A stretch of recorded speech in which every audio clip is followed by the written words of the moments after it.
PTTNG nih, satu dari BUMD milik Kota Tangerang ya. Kita bakal ngulas pelayanan publik, terutama sarana transportasi.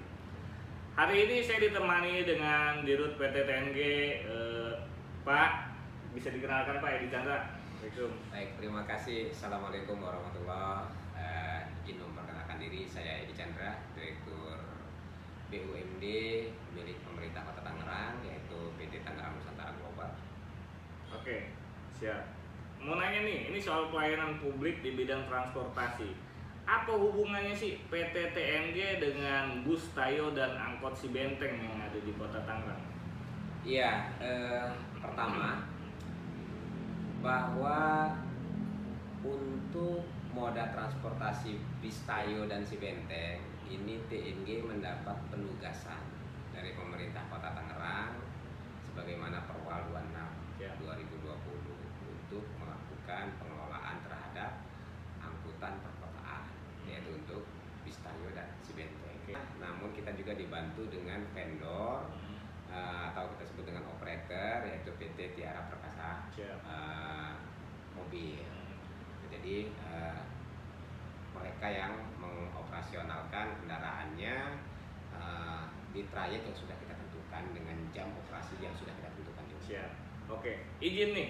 Ini soal tema pelayanan publik Pak Dirut nih. Di moda transportasi ini banyak sekali netizen kita, follower kita udah 1 juta, alhamdulillah. Mereka banyak berkeluh kesah soal pelayanannya, dari misalnya sopirnya yang jutek, ugal-ugalan, enggak ramah. Itu bagaimana itu? Iya. Jadi mungkin yang pertama, kalau itu benar terjadi, saya secara langsung mungkin akan menyampaikan permohonan maaf ya, apabila ada supir yang didapati seperti yang disampaikan tadi ya. Namun demikian kami selalu mewanti-wanti kepada mereka bahwa dalam hal pelayanan publik, karena ini adalah public service obligation, mereka harus melayani masyarakat Kota Tangerang itu dengan hati yang ikhlas. Ada standar kerjanya sebenarnya mereka.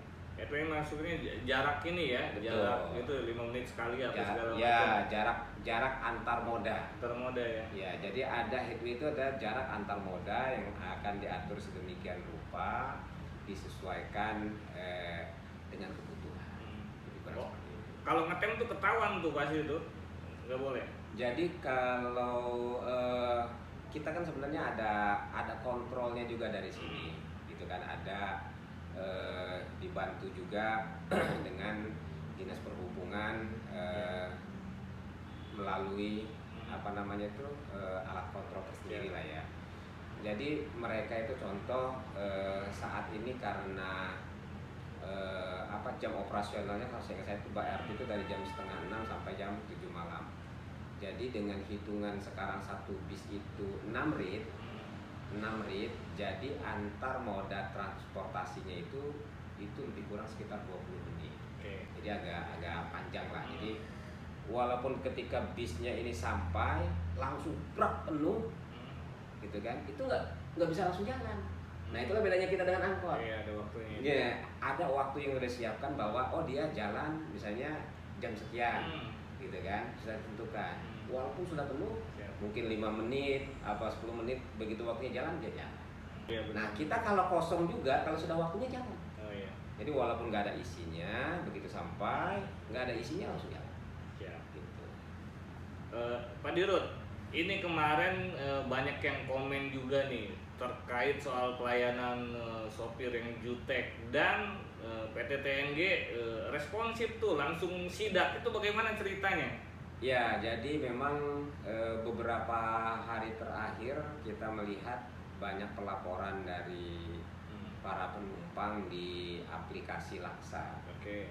Nah, jadi ketika melihat banyak sekali laporan-laporan terkait penumpang. Jadi kalau isu yang saya dapatkan waktu itu adalah bis Tayo tidak mau mengangkut penumpang. Iya, itu. Nah, jadi saya bilang kok nggak mau BLT. ngangkut gitu ya. Betul. Akhirnya saya memastikan bahasa itu, lalu saya coba turun ke koridor 3. Waktu itu saya melihat langsung dan lain sebagainya. ternyata sebagaimana yang saya sampaikan itu bukan nggak mau mengangkut, karena mungkin posisinya memang lagi libur sekolah dan lain sebagainya, sehingga banyak sekali penumpang baik yang ada di Tang City maupun yang ada di Ciledug. Jadi penumpang ini bukannya tidak mau tapi nggak terangkut kalau bahasa saya. Jadi ketika mobil masuk kapasitasnya kan sudah tahu, paling 25-30 orang gitu kan ya. Otomatis kan untuk keselamatan dan lain sebagainya, kenyamanan, pasti sopir itu membatasi gitu kan. Masa mau 100 orang dimasukkan ke dalam bis gitu kan, nggak bagus juga, kayak elok juga. Ada pembatasan karena ada faktor keselamatan dan lain sebagainya. Nah ini yang dianggap oleh penumpang tidak mau mengangkut gitu. Padahal supir sudah menyampaikan, Bu, nanti ada bis di belakang. Karena kan udah ada headway tadi. Yang ini jalan, nggak lama kemudian paling 15-20 menit ada bisa datang lagi. Selalu begitu, karena udah ada jarak waktu. Nah itu guys, kejadian sebenarnya seperti itu klarifikasinya. Iya. Selain itu ada lagi nggak temuan-temuan di lapangan hasil sidak kemarin?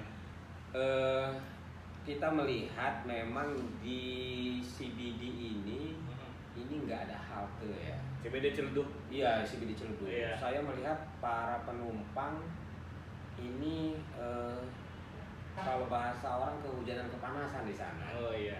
Makanya saya kemarin juga menemui pengelola CBD. Lupa saya namanya kemarin siapa. Iya. Nah, saya melihat apakah itu bisa dipasang seperti kanopi lah paling enggak. Dan lain sebagainya, supaya para penumpang ini kalau panas ya nggak terlalu kepanasan, kalau hujan nggak terlalu kehujanan. Kalau sekarang kan dia di trotoar itu menunggunya.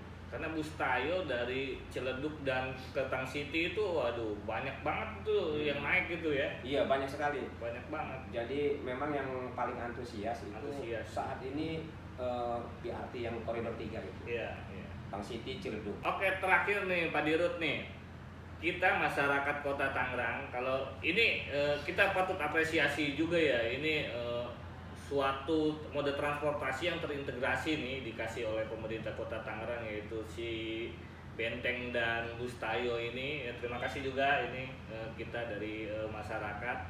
Kalau mau ngeluarin unek-unek kita harus kemana nih? Apa kritik dan saran kita kemana? Karena emang kalau PT TNG ya responsif juga kemarin.